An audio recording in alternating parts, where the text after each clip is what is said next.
안녕하세요, 해설사들입니다. 해설사들입니다. 오늘은 저희가 좀 야심차게 준비한 코너가 있습니다. 이름하여 그곳이 알고 싶다! 그곳이 알고 싶다는 이제 역사적인 사건이 일어난 현장은 과연 어디인지에 대해서 앞으로 좀 차근차근 여러분에게 정보를 좀 드려볼까 하는데요. 오늘은 첫 번째 주제입니다. 바로 이모화변에 대해서 이야기를 한번 해보려고 해요. 이모화변은 조금 되게 낯선 단어인 것 같아요. 교과서에서도 찾아볼 수 없었던 어떤 내용인가요? 다들 아시는 내용일 거예요. 그 사도세자가 이제 아버지 영조에게 이제 죽임을 당했었던 사건을 이야기를 하는데요. 조선 역사상 전례 없었던 그런 사건이라고 볼 수 있죠. 조선 유교의 나라잖아요? 그런데 아버지가 아들 죽였다? 좀 무서운 내용인 것 같아요.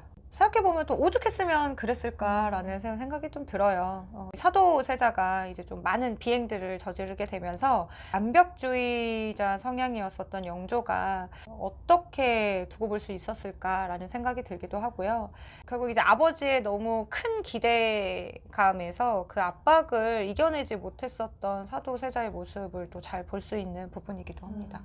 기록에 보면은 사도세자한테 정신병이 좀 있었던 것 같아요. 맞아요. 그러니까 약간 우울증도 있고 또는 강박증도 있고. 사실 사도세자가 인지하지 못했던 사실은 아니에요. 장인어른이었던 홍봉안에게 보냈었던 편지의 기록들을 보면은 병 때문에 너무 힘들다, 혹은 자기의 화를 좀 다스릴 만한 좋은 약들을 좀 궁궐로 보내줄 수 있겠냐라고 부탁하는 내용들이 좀 있거든요. 그러니까 본인도 나름 고쳐보려고 노력을 좀 해봤던 것 같지만 그게 좀 잘 안 됐던 것 같습니다.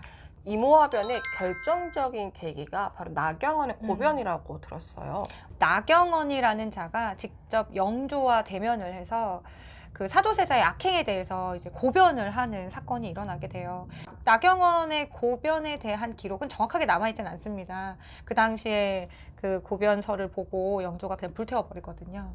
결국 그거를 계기로 해서 이모화변으로 이어지지 않았나. 그 당시에 이제 아버지에게 용서를 구하기 위해서 사도세자가 보름 넘게 석고대제를 올립니다. 그럼에도 불구하고 이제 용서를 하지 않으니까 그 당시 이제 불안 증세가 극에 치닫게 되는 거죠. 사도세자의 아니었던 해경 홍씨가 썼던 기록이 있어요. 저희 한중록이라고 하죠. 이 한중록에 보면은 이 사도세자의 언변이 굉장히 거칠고 또 칼을 들고 영조를 찾아갔다라는 기록도 남아있던데요. 그 당시에 좀 소문이 무성했었습니다. 근데 이게 소문이라고만 보기가 어려운 게 당시에 사도의 어머니였었던 영빈이 씨가 직접 영조를 찾아가요. 영조를 찾아가서 울면서 세자를 처분해달라라고 부탁을 합니다. 그럼 결국에 영조의 선택은 어땠나요?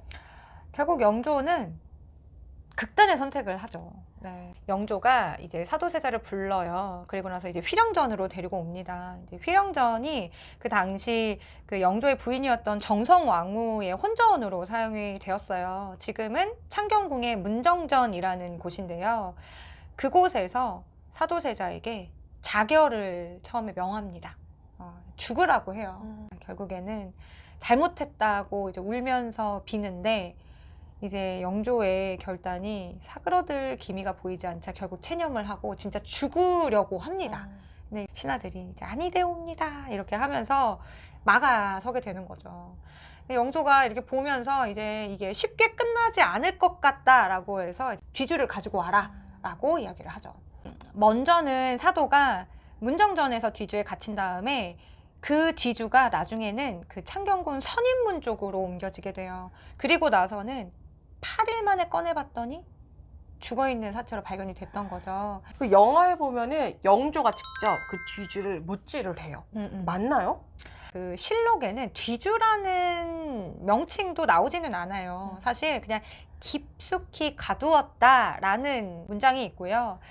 이렇게 뒤주에 가두었다, 그리고 영조가 직접 못질을 했다라고 하는 기록은 대부분 다 해경궁 홍씨의 한중록 기록에 나와 있는 부분입니다. 그러니까 그 사도라는 영화 자체가 이 정사와 야사를 좀 이렇게 적절히 섞어가지고 만들었던 영화라고 볼 수 있는데, 그래도 사실에 근접한 영화가 아닐까라는 생각을 합니다.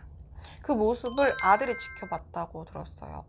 그 당시 정조의 나이는 11살이었다라고 알려져 있어요. 초등학교 4학년이라고 하면 지금 뭐 알 거 다 아는 나이니까.